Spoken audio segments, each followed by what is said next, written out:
By voting yes on the resolution, Seattle City Council members will take a stand with Starbucks workers rather than just saying woke things when they don't matter. Seattle City Council member Shama Sawant calling out her colleagues to vote on a resolution that would support the right of Starbucks workers to unionize. So what impact would this measure have?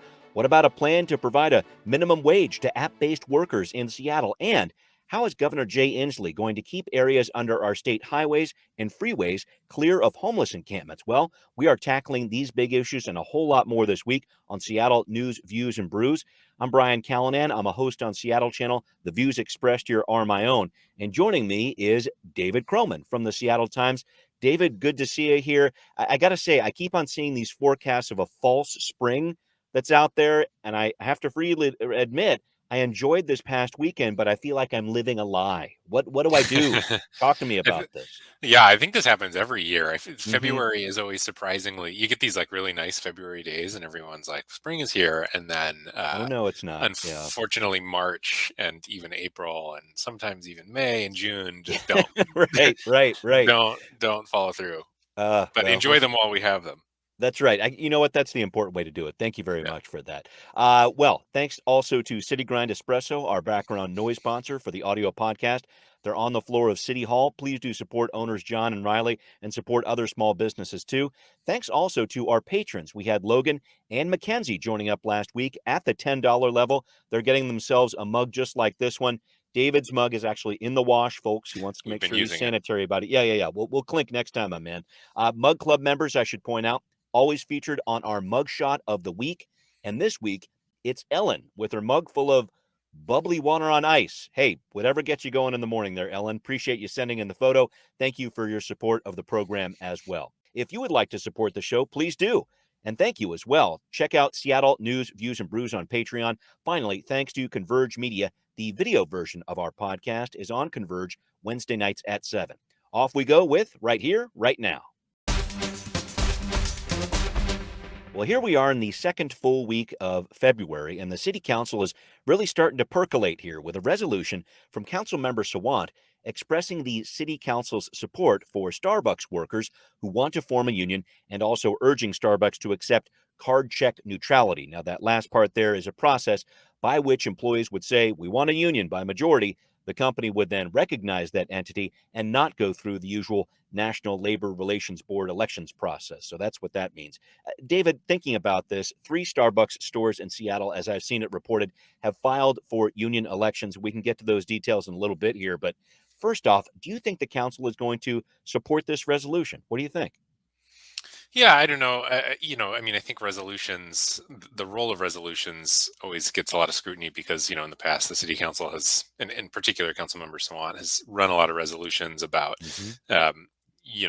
overseas things or things that maybe the Seattle doesn't actually have any hand in.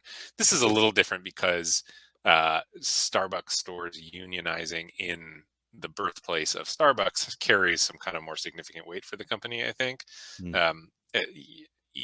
At least symbolically, but we're seeing a lot of these unionization efforts happen, and so, I think she could maybe make the case that the Seattle City Council does kind of play a role in here. I don't know very much about labor law, but I do wonder, and this is kind of speculation on my part. I do wonder if there could be some concern about the council being so sort of directly involved in advocating on behalf of unionization. I mean, you kind of get into tricky territory when outside groups get involved with the unionization process as a part of, part of the formal process. I think about the, Bessemer unionization front in Alabama for Amazon. And the president, Joe Biden, came out and he gave this statement that people sort of widely viewed as very supportive of the union, and yet if you actually listen to it, he never said, I support this unionization. I see. He was just saying, I support your right to vote for a union, sort of keeping this neutral language. And so, I'd be curious to hear more about whether there are kind of concerns. And Councilmember Sawant is, very outspokenly pro-union. We know that about her. And yet some local unions get frustrated with her because of how much she gets involved in their kind of union affairs. We saw this with the construction I workers. remember that from last year. Yeah. She was really got involved in that, and some members of that union really appreciated that and supported Hmm. that, but others sort of saw it as meddling and getting Hmm. involved in the affairs of the union. And Right. so she has kind of an interesting relationship with local labor, some Yeah. of it really positive and some of it not so Yeah. positive. And so Yeah. yeah, I don't know, it's an interesting issue. It And then really is, and it sounds like she's actually donated $10,000 from her solidarity fund to this unionizing effort. So we'll see what pans out there. A lot of different lines potentially being crossed here, and I guess just looking at this on a larger level, as you kind of alluded to here, David, we have seen this situation play out with Starbucks stores in Buffalo, New York, and Arizona. Workers actually did win the right to unionize there, but aside from the council, from what the council says about this, is this going to happen in Seattle? This whole concept of this is the birthplace of Seattle, allowing this unionization thing to happen here would be a very big deal, it feels like. Yeah, it would be, and it's really spreading quite quickly among Hmm. Starbucks stores. We're seeing Yeah, it kind of all over the place, and it hmm, makes sense. A lot of the people who work at Starbucks, I think a lot of them are in college or just out of college, and sure. we are seeing an uptick in unionization drives, especially among kind of college educated young people. Right.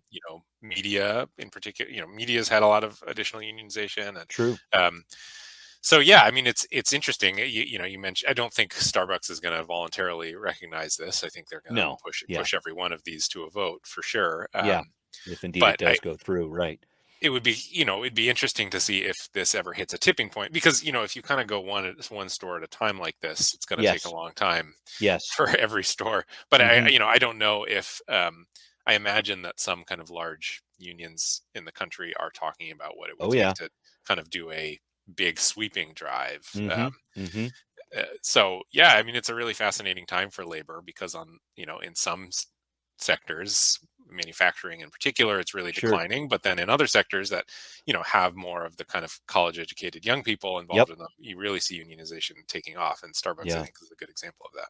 Yeah, really interesting to see what the council does this week on this one. And sticking with the topic of workers, I wanted to talk about something that's happening in the Public Safety and Human Services Committee this week. They're talking about establishing a minimum wage for all app-based workers in Seattle. So the city's been working on this for some time, folks. Former Mayor Jenny Durkin approved the measure that took effect at the start of last year that established this minimum wage for transportation network company drivers, these TNCs, for operations like Lyft and Uber. And I should point out, Seattle has been a leader nationally on policies like this. The council passed a law last year, first ever in the country, getting premium pay for gig workers during the pandemic, sick days too. So now, David, it appears that the council wants to make this minimum wage concept a more permanent thing, not tied to the pandemic, and something that would apply to all gig workers out there, not just the TNCs. This is really complicated legislation. I should say that up front, but there's certainly a lot of legal challenges that are in the mix or potentially could be coming down the line. How do you see this playing out, trying to establish this minimum wage for gig workers in Seattle? Yeah, I mean, I think it probably will have support in On the City Hall. I council? mean, Yeah. yeah, I mean, Hmm. we've seen that, as you mentioned, with Uber and Lyft drivers, Yep.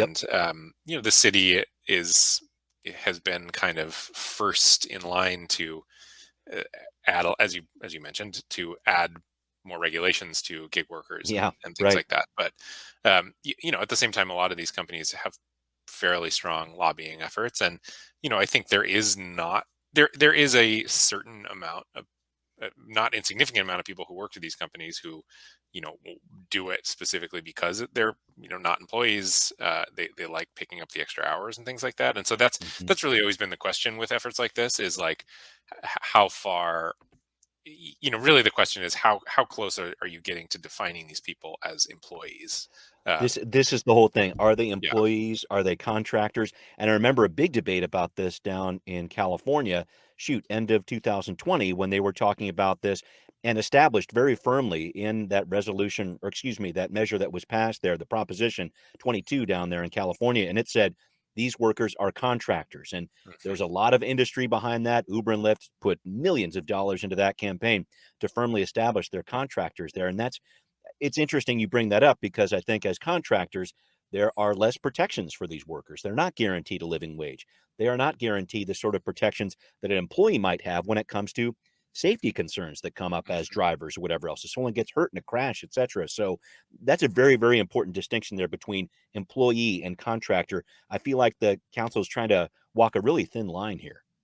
Yeah, absolutely. And where that line ends up landing has Mm, pretty broad implications for these companies. And so, whenever the city council takes up these issues, be it Uber or Lyft or sure. DoorDash or whatever, we really see, I mean, these companies get involved. I mean, they Hmm. they start showing up at City Hall and really, trying to organize people who oppose this kind of move, who Sure. they run a lot of ads. I mean, they spend a lot of money pushing back on these efforts. And Hmm. because as the segue between the Starbucks unionization campaign and this Sure. is, it does it does build momentum. Each time a new municipality passes more regulations like this, Hmm. it does, other places look to it and say, maybe we should be doing that too. And so, Right. yeah, it is a kind of bare knuckle boxing match Yeah. every time these comes up between City Hall and the companies that pretty staunchly oppose it. Right. They'll say, oh, if you pass this, we're going to see higher prices or whatever else for the different goods or services that are provided. I think we're going to see a lot of that. We potentially could see some new legal action too. So, a lot to look ahead for on that one. Thank you, David, for discussing that. Again, this is being discussed at the committee level in Seattle City Council this week. So, we'll keep an eye on that. All right. Up next, what's the state of Washington's plan to try to keep areas under our freeways and highways clear of homeless encampments? We're going to break it down on Now Hear This. Well, an interesting plan last week discussed by Governor Inslee as he again is talking about the state's work to build more housing units and get more people who are homeless inside. He spoke specifically about a plan to help people who are living in encampments under state highways and freeways. So, the state overall has tripled its investments in affordable housing and shelters since 2017, the governor tells us. He also says he wants an additional $494 million to go towards that goal this year. But as he said at last week's press conference, it's not just about the dollars and cents.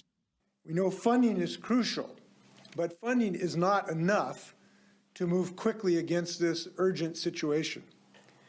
As more units are built, it begs the question, how do we work with local governments to get people into them in a compassionate, meaningful, and coordinated manner? So, David, the governor talked specifically about finding ways for jurisdictions like the state and cities to work more closely together on unauthorized encampments, setting up this Office of Intergovernmental Coordination on Public Right-of-Way Homeless Encampments. I got to figure out what the acronym is on that one because that's going to be a mouthful there. Well, definitely keep an eye on this one, everybody. We're talking about Senate Bill 5662. And looking at this, David, I've always heard that reasoning. We've seen it with camps like the Jungle, infamously in the past underneath I-5 in Seattle there, where it was a situation, oh, that's the state's property. We can't do anything about it, etc. What do you think this new office is going to do here? Yeah, I don't know. I mean, Yeah, I think it's kind of a step in a step towards taking a step towards taking a step sort of thing. It's yeah, the beginning of a process. But as you mentioned, we have kind of over the years seen these kind of uh, jurisdictional debates between the city of Seattle and WashDOT. We see it between other jurisdictions too. I'm thinking of the encampment up near Bitter Lake. There was that oh, it was kind of a debate over whether that was City of Seattle property or that was Seattle Public Schools property and yes, whose right, right, responsibility right. it Good was. point. Um, it's I think this is probably an acknowledgement that most people don't care Mm, whose yeah, property is. What they care right. Just about get is something the kind done. of Sure. conditions. I think on a broader level, this fits into what I would say is probably Washington State and City of Seattle's approach to encampments now, especially after the last election when Mayor Bruce Harrell won, which is this approach. You could sort of liken it to the Compassion Seattle approach, the initiative that never made it to the ballot, Hmm. um, which is uh, we are going to on the kind of a two-handed approach. On the one hand, we're going to spend more money on shelter and we're going to build up housing because we know we need that, but uh, parallel to that, where you're going to be less tolerant of public encampments. Yeah. And I think it's this kind of carrot and stick approach that Mm. uh, seems to be resonating politically with people, because Yeah. the reality is, folks, this issue of encampments is coming up a lot. Hmm. I do think it's probably a liability for Democrats in particular in the next election. They Sure. want to be looking like they were, doing something about the encampments, but they also don't Yeah. want to be painted as kind of anti-homeless and Right. uncaring, Right. and so they are making these announcements at the same time as they're saying that they're going to spend a lot more money to staff up shelter. So, Eh, um, yeah, I think this is all kind of part and parcel of that. Yeah.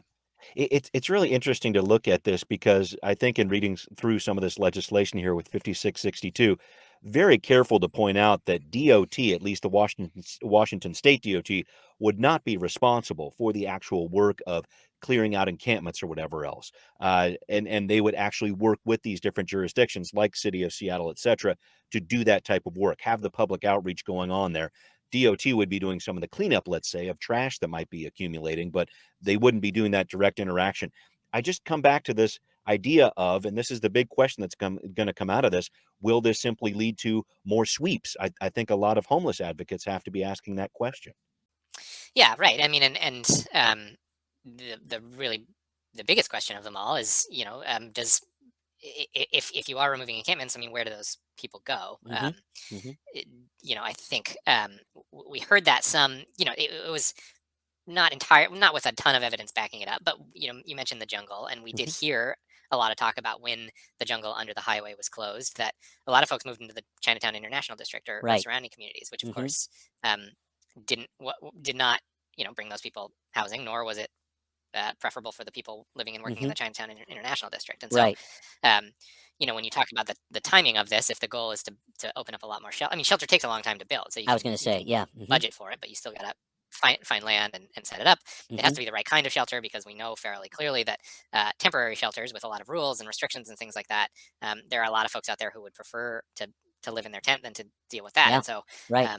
the question is, can the state and local jurisdictions stand up enough uh, real housing, that Yeah. people will willingly move into Mm. in time to actually, start making a difference. And that's the $1 million question that Right. the Yeah. state and cities have been grappling with now for years. Yeah, right. And following up on this, the Circuit Court of Appeals at the Ninth Circuit there a couple years ago, holding that any rule that a state or a city would put in place that would say, okay, this is criminal if you're camping here, or whatever else, you can't do that unless you actually have a place for that person to go. And I think that's the legal underpinning through all of this. That I'm very interested to see how the state and city are going to be working together here. But I think you're right. This is one of those type of goals here, having an office like this that at least puts in place some of these structures that you feel like should have been there from the get-go, right? I mean, why haven't the city and state been working together more closely on this at the first moment when we had these encampments under the freeways and highways? So I want to be paying close attention to this one, because this will be interesting to see in the months ahead. But I wanted to switch gears, if we could, to another issue that the City Council is going to be talking about in committee this week. Councilmember Sarah Nelson's Economic Development Committee holding a hearing about small business public safety concerns. And look at this, folks, in terms of the, I guess, the overall atmosphere that we're working in here. This comes at a time when the Downtown Seattle Association has reported, hey, we've been contracting with the Seattle PD for years for overtime shifts for safety around our areas, but now, because of the lower number of cops, SPD says they can't fill the number of shifts we're requesting, so they're hiring private security downtown. We also have a new city attorney, Ann Davison, who says she's going to be cracking down on misdemeanors in her department. We have the mayor and the chief last week talking about targeting hotspots of crime. David, I just wanted to look at this in the framework of the committee meeting that's happening this week. From that business perspective, when it comes to protecting public safety, what do you think we're going to hear? What's going to come out of the city council as a part of this process? Yeah, I mean, it's always difficult to know exactly what the city of Seattle can do directly to help businesses, because the city can't give money to businesses, No because that will public be gifts, considered an right? illegal gift of funding. And Hmm. and so, I think when the city and city hall talks about helping businesses, a lot of times it's through regulation changes or things like that. I think what we will hear, especially, I think what we'll hear a lot from the mayor's office, and we're already hearing from the mayor's office, is a push to hire more police officers. Hmm. He said that fairly clearly in his press conference last week. How that jives with what the city council wants to do, we'll see. And then, I mean, I guess the kind of enduring question here is, well, there are a few of them. I mean, one is the question of backlogs. I mean, you mentioned Ann Davison Yes. wanting to Right. prosecute more misdemeanors, Hmm. but we know that the court system and the city attorney's office in particular are really backed up and Hmm. down. I mean, there's a huge list, and and she Ann Davison is going to have to hire a lot more attorneys because a lot of them left That's when true. Pete Holmes Hmm. lost. Um, so the question, we know what she wants to do because she's made it Hmm. pretty clear on the campaign Yeah. trail, but Hmm. there, for me, there's a question of, will she be able to do that? I don't know. Right. Right. And then it kind of fits into the same question around this hotspot policing Yeah. plan, which Hmm. is, um, well, first of all, it's a tactic that is not new. We see this quite a I was bit. going to say we've heard I mean, about this plenty of times before, Jenny the Durkin. 9.5 blocks and all that. Yeah. Keep going. Yeah, I was going to say Jenny Durkin did it. Ed Murray did it. I wasn't a reporter before them, but I imagine mayors before them also did this approach. Yes. Um, which I mean, I have seen some argue that the fact that it has been done and there's still issues Yeah. can be seen as raise the question of whether it's actually a long-term fix. Hmm. But in the current moment, the bigger question is, do they have the cops to do that kind of hotspot policing? I'm not Right. sure about that. Yeah. And so I think, yeah, like I said, what we'll hear from the mayor's office in particular is we got to hire more cops. Yeah. From the city council, I think we could hear more about kind of a different approach to um, public outreach to Hmm. people struggling with homelessness in particular. Sure. Andrew Lewis um, Yeah. has He talked pushed back a about, little bit on what Ann Davison he has was basically, saying. Yeah.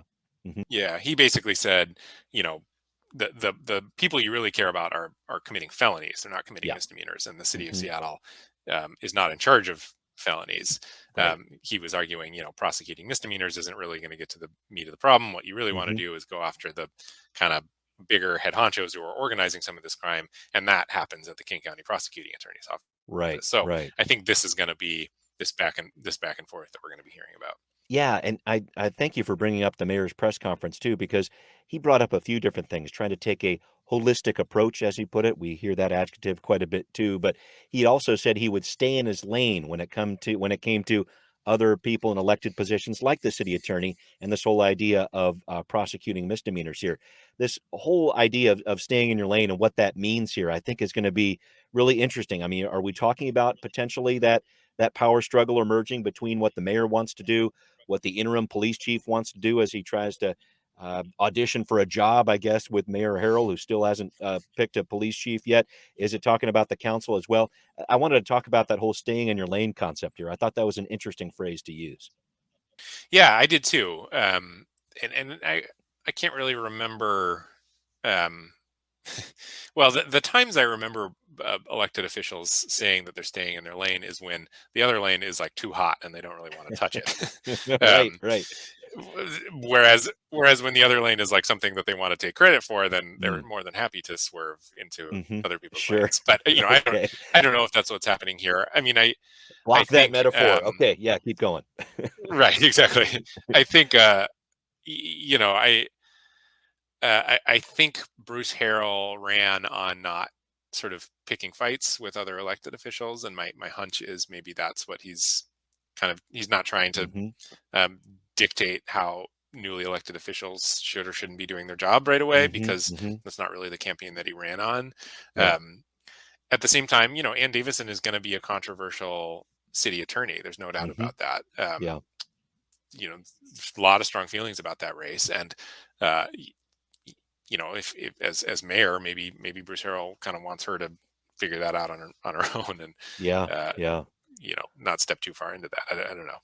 Yeah, yeah, we will see. It's going to be very interesting to talk about there. But I got to say, with all this talk about staying in your lane, well, how's that working out on your commute to work, folks? How's traffic enforcement coming along as we struggle our way back to normal? Guess what? It's time for Transportation Talk. Well, David, you've been working on a story about traffic enforcement and what's been happening there as more and more of us actually return to the workforce and start hitting the road. What are you seeing? Are those enforcement numbers on the rise, or what's been going on? It's interesting. I mean, there were early in the pandemic, the trends were basically what you would expect. April 2020 comes along, Mhm. people are not driving anymore. Social distancing is really stringent. So you see, of course, a nosedive in the amount of traffic infractions that are being filed in local courts. And then, probably for the first year after that, uh, traffic enforcement and traffic volume sort of correlated fairly closely. As one went up, the other would follow.